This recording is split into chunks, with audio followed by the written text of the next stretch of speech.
Salam olahraga. Perkenalkan, nama saya Loni Ginting, NIM 1903-1050, kelas 4A, mata kuliah ISBD.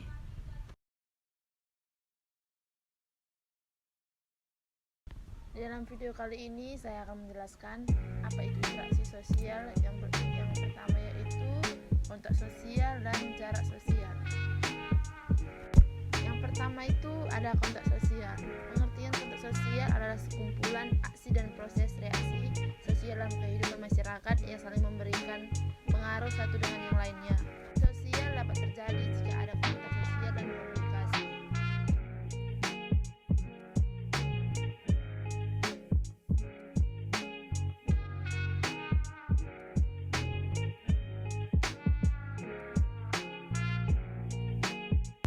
Proses interaksi sosial yang terjadi dalam masyarakat bersumber dari faktor imitasi, sugesti, simpati, motivasi, identifikasi, dan empati.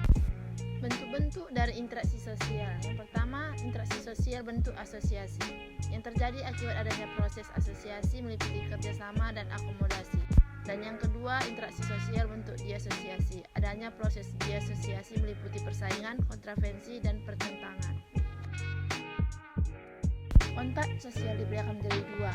Yang pertama, kontak primer. Kontak primer atau yakni kontak yang dikembangkan secara intim dan mendalam berupa pergaulan tatap muka di mana hubungan secara visual dan perasaan-perasaan yang pendengaran senantiasa digunakan. Yang kedua ada kontak sekunder. Kontak sekunder yakni kontak yang ditandai oleh pengaruh keadaan luar dan jarak yang lebih besar.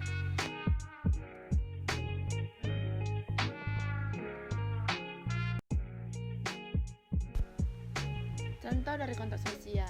Yang pertama itu ada kontak antar individu. Contohnya itu kontak antara anak dan orang tua. Dan yang kedua kontak antar kelompok. Contohnya kontak antara dua perusahaan dalam hubungan bisnis. Dan yang ketiga kontak antara individu dan kelompok. Di mana itu kontak antara seseorang pembicara dan peserta dalam suatu seminar.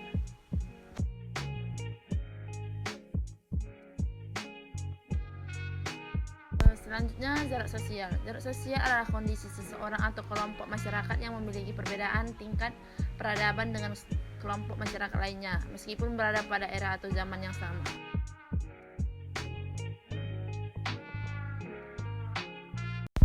Jarak peradaban ini muncul karena adanya perbedaan dalam hal adat, aturan-aturan, kebiasaan-kebiasaan, dan struktur sosial ekonomi yang membatasi hubungan antara orang yang satu dengan yang lain.